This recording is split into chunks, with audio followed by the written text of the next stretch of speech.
हमारा polling agent को सुबह में बैठने नहीं दिया, 6 साढ़े 6 में आया था, उसको लौटा दिया। उसके बाद गांव में घर उसे टोला में अति पिछड़ा और दलित के टोला में भी धमकी उनकी दिया। वो डरा सहमा हुआ है, बोल भी नहीं पा रहा है। एसपी को हमने कहा, एसपी आए तो पोलिंग एजेंट एक आया बुजुर्ग आदमी, उसको भी डराया है। हमने अभी आया मिलने के लिए, जब बात की कहा कि सबको डरा धमका दिया, हमको भी लौटा दिया था। जब हम गांव जाने लगे तो मेरा गाड़ी को घेर के पत्थर ढेला, चप्पल सब फेंका है, पूरा हमला किए थी में। और बाले बच्चे औरतें मर्द, इस तरह का गुंडा राज जो जंगल राज में दिखाई पड़ता है, वो व्यवस्था पूरी तरह से स्पष्ट दिखाई पड़ रही है।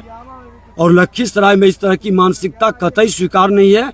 ऐसे राजद के गुंडों को प्रशासन कार्रवाई करे। सर, प्रशासनिक विफलता इसे मानते हैं, क्योंकि प्रशासन पूरी तरह से इस मामले को निश्चित तौर पर कल भी हमारा विभीषण केवट पर हमला हुआ। हमने थाना को कहा और एसपी को कहा, कोई अरेस्टिंग नहीं हुआ। हॉस्पिटल में भर्ती था, आज किसी तरह से वो गया। आज यहाँ पर सार माप में भी इसी तरह से हमला का प्रयास किया था। हमने एसपी को कहा कि आपके अक्षम प्रशासन के कारण इस तरह की लखीसराय में मानसिकता बनी है। सर, आप चुनाव आयोग से ऐसे पदाधिकारी पर कार्रवाई की मांग करेंगे? देखिए, निश्चित तौर पर चुनाव आयोग के आप लोगों के माध्यम से संज्ञान में गया, मैं भी शिकायत कर रहा हूँ।